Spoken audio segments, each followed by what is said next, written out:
28 नवंबर 2024 प्रातः मुरली। ओम शांति। बाप दादा मधुबन।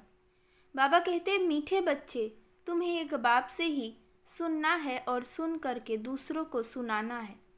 प्रश्न, बाप ने तुम बच्चों को कौन सी समझ दी है जो दूसरों को सुनानी है? उत्तर, बाबा ने तुम्हें समझ दी कि तुम आत्माएं सब भाई भाई हो। तुम्हें एक बाप की याद में रहना है। यही बात तुम सभी को सुनाओ, क्योंकि तुम्हें सारे विश्व के भाइयों का कल्याण करना है। तुम ही इस सेवा के निमित्त हो। ओम शांति। ओम शांति अक्सर करके क्यों कहा जाता है? यह है परिचय देना। आत्मा का परिचय आत्मा ही देती है। बातचीत आत्मा ही करती है शरीर द्वारा। आत्मा बिगाड़ तो शरीर कुछ कर नहीं सकता। तो ये आत्मा अपना परिचय देती है। हम आत्मा है, परम पिता परमात्मा की संतान है। वो तो कह देते, अहम आत्मा सो परमात्मा। तुम बच्चों को ये सब बातें समझाई जाती है। बाप तो बच्चे बच्चे ही कहेंगे ना। रूहानी बाप कहते हैं, हे रूहानी बच्चों, इन ऑर्गन्स द्वारा तुम समझते हो। बाप समझाते हैं, पहले पहले है ज्ञान, फिर है भक्ति। ऐसे नहीं कि पहले भक्ति पीछे ज्ञान है। पहले है ज्ञान की भक्ति है रात, फिर पीछे दिन कब आए? जब भक्ति का वैराग्य हो। तुम्हारी बुद्धि में ये रहना चाहिए, ज्ञान और विज्ञान है ना। अभी तुम ज्ञान की पढ़ाई पढ़ रहे हो, फिर सतयुग त्रेता में तुमको ज्ञान की प्रारब्ध मिलती है। ज्ञान बाबा अभी देते हैं कि जिसकी प्रारब्ध फिर सतयुग में होगी। ये समझने की बातें है ना। अभी बाप तुमको ज्ञान दे रहे हैं। तुम जानते हो, फिर हम ज्ञान से परे विज्ञान अपने घर शांति धाम में जाएंगे। उसको ना ज्ञान ना भक्ति कहेंगे, उसको कहा जाता है विज्ञान। ज्ञान से परे शांति धाम में चले जाते हैं। ये सब ज्ञान बुद्धि में रखना है। बाप ज्ञान देते हैं कहाँ के लिए? भविष्य नई दुनिया के लिए देते हैं। नई दुनिया में जाएंगे तो पहले अपने घर ज़रूर जाएंगे। मुक्ति धाम में जाना है, जहाँ की आत्माएं रहवासी है, वहाँ तो ज़रूर जाएंगे ना। ये नई नई बातें तुम ही सुनते हो और कोई समझ नहीं सकते। तुम समझते हो हम आत्माएं स्पिरिचुअल फादर के स्पिरिचुअल बच्चे हैं। रूहानी बच्चों को ज़रूर रूहानी बाप चाहिए। रूहानी बाप और रूहानी बच्चे। रूहानी बच्चों का एक ही रूहानी बाप है। वो आकर नॉलेज देते हैं। बाप कैसे आते हैं वो भी समझाया है। बाप कहते हैं, मुझे भी प्रकृति धारण करनी पड़ती है।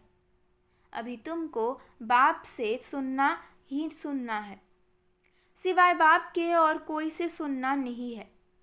बच्चे सुनकर फिर और भाइयों को सुनाते हैं। कुछ ना कुछ सुनाते जरूर है। अपने को आत्मा समझो, बाप को याद करो, क्योंकि वही पतित पावन है। बुद्धि वहाँ चली जाती है। बच्चों को समझाने से समझ जाते हैं, क्योंकि पहले बेसमझ थे। भक्ति मार्ग में बेसमझाई से रावण के चंबे में आने से क्या करते हैं? कैसे छी छी बन जाते हैं। शराब पीने से क्या बन जाते हैं? शराब गंदगी को और ही फैलाती है। अभी तुम बच्चों की बुद्धि में है कि बेहद के बाप से हमको बरसा लेना है। कल्प कल्प लेते आए हैं, इसलिए देवी गुण भी ज़रूर धारण करने हैं। श्री कृष्ण के देवी गुणों की कितनी महिमा है। वैकुंठ का मालिक कितना मीठा है। अभी श्री कृष्ण की डिनाइस्टी नहीं कहेंगे, डिनाइस्टी विष्णु अथवा लक्ष्मी नारायण की कहेंगे। अभी तुम बच्चों को मालूम है, बाप ही सतयुगी राजाई की डिनाइस्टी स्थापन करते हैं। ये चित्र आदि भल ना भी हो तो भी समझा सकते हैं। मंदिर तो बहुत बनते रहते हैं, जिनमें ज्ञान है, वो औरों का भी कल्याण करने, आपसमान बनाने भागते रहेंगे। अपने को देखना है, हमने कितनों को ज्ञान सुनाया है। कोई कोई को झट ज्ञान का तीर लग जाता है। भीष्म पितामह आदि ने भी कहा है ना, हमको कुमारियों ने ज्ञानवान मारा। ये सब पवित्र कुमार कुमारियां हैं, अर्थात बच्चे हैं। तुम सब बच्चे हो, इसलिए कहते हो हम ब्राह्मण के बच्चे, कुमार कुमारियां भाई बहन हैं। ये पवित्र नाता होता है। सो भी एडॉप्टेड चिल्ड्रन है। बाप ने एडॉप्टेड किया है, शिव बाबा ने एडॉप्टेड किया है प्रजापिता ब्रह्मा द्वारा। वास्तव में एडॉप्टेड अक्षर भी नहीं कहेंगे, शिव बाबा के बच्चे तो है ही। सब मुझे बुलाते हैं शिव बाबा आओ, परंतु समझ कुछ नहीं है। सब आत्माएं शरीर धारण कर पाठ बजाती है, तो शिव बाबा भी जरूर शरीर द्वारा पाठ बजाएंगे ना। शिव बाबा पाठ ना बजावे फिर तो कोई काम का ना रहा, वैल्यू ही नहीं होती। उनकी वैल्यू ही तब होती है जबकि सारी दुनिया को सद्गति में पहुंचाते हैं, तब उनकी महिमा भक्ति मार्ग में गाते हैं। सद्गति हो जाती है, फिर पीछे तो बाप को याद करने की दरकार ही नहीं रहती। वो सिर्फ गॉडफादर कहते हैं तो फिर टीचर गुम हो जाता। कहने मात्र रह जाता कि परम पिता परमात्मा पावन बनाने वाला है, वो सद्गति करने वाला भी नहीं कहते। भल गायन में आता है सर्व का सद्गति दाता एक है, परंतु बिगाड़ अर्थ कह देते हैं। अभी तुम जो कुछ कहते हो सो अर्थ सहित समझते हो। भक्ति की रात अलग है, ज्ञान दिन अलग है। दिन का भी टाइम होता है, भक्ति का भी टाइम होता है। ये बेहद की बात है। तुम बच्चों को नॉलेज मिली है बेहद की। आधा कल्प है दिन, आधा कल्प है रात। बाप कहते हैं मैं भी आता हूँ रात को दिन बनाने। तुम जानते हो आधा कल्प है रावण का राज्य, उसमें अनेक प्रकार के दुख है। फिर बाप नई दुनिया स्थापन करते हैं तो उसमें सुख ही सुख मिलता है। कहा भी जाता है ये सुख और दुख का खेल है। सुख माना राम, दुख माना रावण। रावण पर जीत पाते हो तो फिर राम राज्य आता है। फिर आधा कल्प बाद रावण राम राज्य पर जीत पहन राज्य करते हैं। तुम अभी माया पर जीत पाते हो। अक्षर बाई अक्षर तुम अर्थ सहित कहते हो। ये तुम्हारी है ईश्वरीय भाषा। ये कोई समझेगा थोड़े ही। ईश्वर कैसे बात करते हैं तुम जानते हो। ये गॉड फादर की भाषा है, क्योंकि गॉड फादर नॉलेजफुल है। गाया भी जाता है वो ज्ञान का सागर नॉलेजफुल है, तो जरूर किसको तो नॉलेज देंगे ना। अभी तुम समझते हो कैसे बाबा नॉलेज देते हैं। अपनी भी पहचान देते हैं और सृष्टि चक्र का भी नॉलेज देते हैं। जो नॉलेज लेने से हम चक्रवर्ती राजा बनते हैं। स्वदर्शन चक्र है ना, याद करने से हमारे पाप कटते जाते हैं। ये है तुम्हारा अहिंसक चक्र याद का। वो चक्र है हिंसक सिर काटने का। वो अज्ञानी मनुष्य एक दो का सिर काटते रहते हैं। तुम इस स्वदर्शन चक्र को जानने से बादशाही पाते हो। काम महाशत्रु है जिससे आदि मध्य अंत दुख मिलता है, वो है दुख का चक्र। तुमको बाप ये चक्र का नॉलेज समझाते हैं, स्वदर्शन चक्रधारी बना देते हैं। शास्त्रों में तो कितनी कथाएं बना दी है, तुमको अभी वो सब भूलना पड़ता है। सिर्फ एक बाप को याद करना है, क्योंकि बाप से ही स्वर्ग का बरसा लेंगे। बाप को याद करना है और बरसा लेना है। कितना सहज है। बेहद का बाप नई दुनिया स्थापन करते हैं तो बरसा लेने के लिए ही याद करते हो। ये है मन मना भव मध्याजी भव। बाप और बरसे को याद करते बच्चों को खुशी का पारा चढ़ा रहना चाहिए। हम बेहद के बाप के बच्चे हैं। बाप स्वर्ग की स्थापना करते हैं, हम मालिक थे फिर जरूर होंगे। फिर तुम ही नरकवासी हुए हो। सतो प्रधान थे, अब तमो प्रधान बने हो। भक्ति मार्ग में भी हम ही आए हैं, ऑल अराउंड चक्र लगाया है। हम ही भारतवासी सूर्यवंशी थे, फिर चंद्रवंशी वैश्यवंशी बन नीचे गिरे हैं। हम भारतवासी देवी देवता थे, फिर हम ही गिरे हैं। तुमको अभी सारा मालूम पड़ता है। वाम मार्ग में जाते तो कितना छी छी बन जाते हो। मंदिर में भी ऐसे छी छी चित्र बनाए हुए हैं। आगे घड़ियां भी ऐसे चित्रों वाली बनाते थे। अब तुम समझते हो हम कितने गुलगुल थे, फिर हम ही पुनर्जन्म लेते लेते कितने छी बनते हैं। ये सतयुग के मालिक थे तो देवी गुणों वाले मनुष्य थे। अभी असुरी गुणों वाले बने हैं और कोई फर्क नहीं है। पूछ वाले व सूढ़ वाले मनुष्य होते नहीं है। देवताओं की सिर्फ ये निशानियां हैं, बाकी तो स्वर्ग प्राय लोप हो गया, सिर्फ ये चित्र निशानी है। चंद्रवंशियों को भी निशानी है। अभी तुम माया पर जीत पाने के लिए युद्ध करते हो। युद्ध करते करते फेल हो जाते हैं तो उनकी निशानी तीर कमान है। भारतवासी वास्तव में है ही देवी देवता घरने के, नहीं तो किस घरने के गिने जाए। परंतु भारतवासियों को अपने घराने का मालूम ना होने कारण हिंदू कह देते हैं, नहीं तो वास्तव में तुम्हारा है ही एक घराना।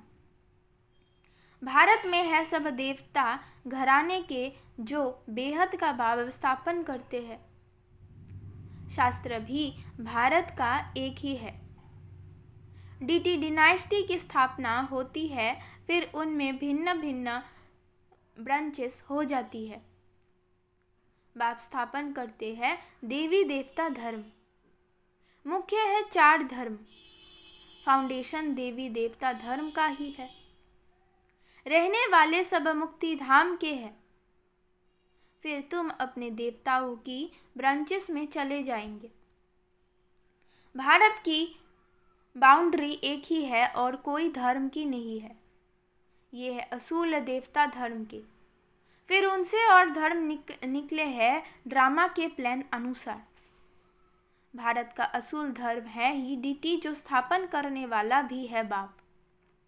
फिर नए नए पत्ते निकलते हैं। ये सारा ईश्वरीय झाड़ है। बाप कहते हैं मैं इस झाड़ का बीज रूप हूँ।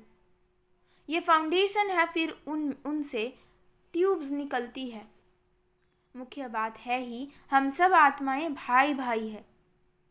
सब आत्माओं का बाप एक ही है, सभी उनको याद करते हैं। अब बाप कहते हैं इन आँखों से तुम जो कुछ देखते हो उनको भूल जाना है। ये है बेहद का वैराग्य, उनका है हद का। सिर्फ घर बार से वैराग्य आ जाता है। तुमको तो इस सारी पुरानी दुनिया से वैराग्य है। भक्ति के बाद है वैराग्य पुरानी दुनिया के। फिर हम नई दुनिया में जाएंगे वाया शांति धाम। बाप भी कहते हैं ये पुरानी दुनिया भस्म होनी है। इस पुरानी दुनिया से अब दिल नहीं लगानी है। रहना तो यहाँ ही है जब तक लायक बन जाए। हिसाब किताब सब चुकतो करना है। तुम आधा कल्प के लिए सुख जमा करते हो। उनका नाम ही है शांति धाम, सुख धाम। पहले सुख होता है, पीछे दुख। बाप ने समझाया है जो भी नई नई आत्माएं ऊपर से आती है, जैसे क्राइस्ट की आत्मा आई, उनको पहले दुख नहीं होता है।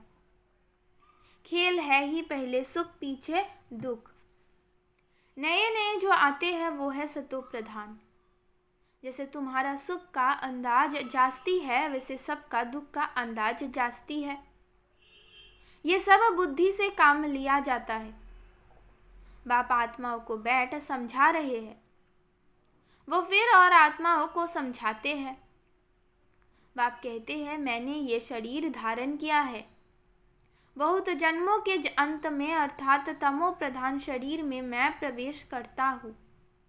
फिर उनको ही फर्स्ट नंबर में जाना है। First so last, last so fast. ये भी समझाना पड़ता है। फर्स्ट के पीछे फिर कौन? मम्मा। उनका पाठ होना चाहिए। उसने बहुतों को शिक्षा दी है।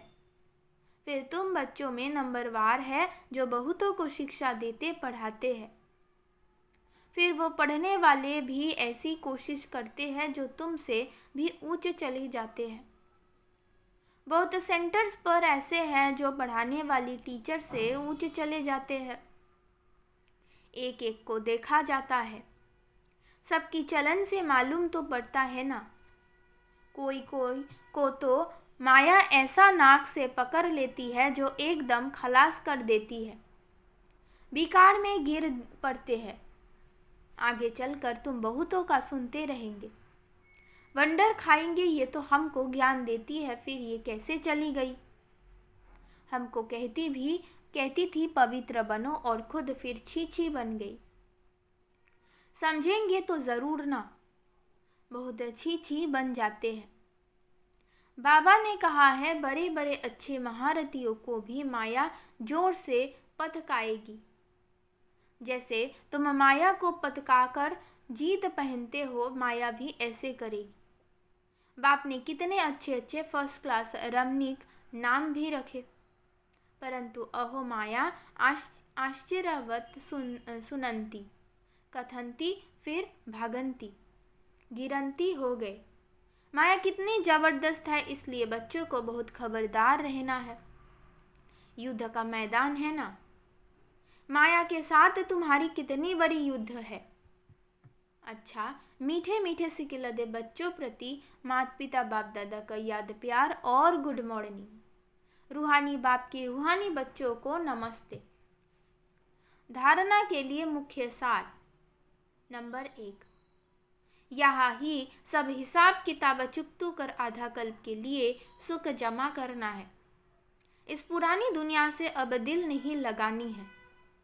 इन आँखों से जो कुछ दिखाई देता है उसे भूल जाना है। नंबर 2, माया बड़ी जबरदस्त है, उससे खबरदार रहना है। पढ़ाई में ग्लैप कर आगे जाना है। एक बाप से ही सुनना और उनसे ही सुना हुआ दूसरों को सुनाना है। वरदान, बेहद की दृष्टि वृत्ति और स्थिति द्वारा सर्व के प्रिय बनने वाले डबल लाइट फरिश्ता भव। फरिश्ते सभी को बहुत प्यारे लगते हैं क्योंकि फरिश्ता सर्व का होता है, एक दो का नहीं। बेहद की दृष्टि वृत्ति और बेहद की स्थिति वाला फरिश्ता सर्व आत्माओं के प्रति परमात्मा संदेश वाहक है। फरिश्ता अर्थात डबल लाइट सर्व का रिश्ता एक बाप से जुटाने वाला, देह और देह के संबंध से न्यारा, स्वयं को और सर्व को अपने चलन और चेहरे द्वारा बाप समान बनाने वाला, सर्व के प्रति कल्याणकारी। ऐसे फरिश्ते ही सबके प्यारे हैं। स्लोगन, जब आपकी सूरत से बाप की सीरत दिखाई देगी तब संपत्ति होगी। ओम शांति।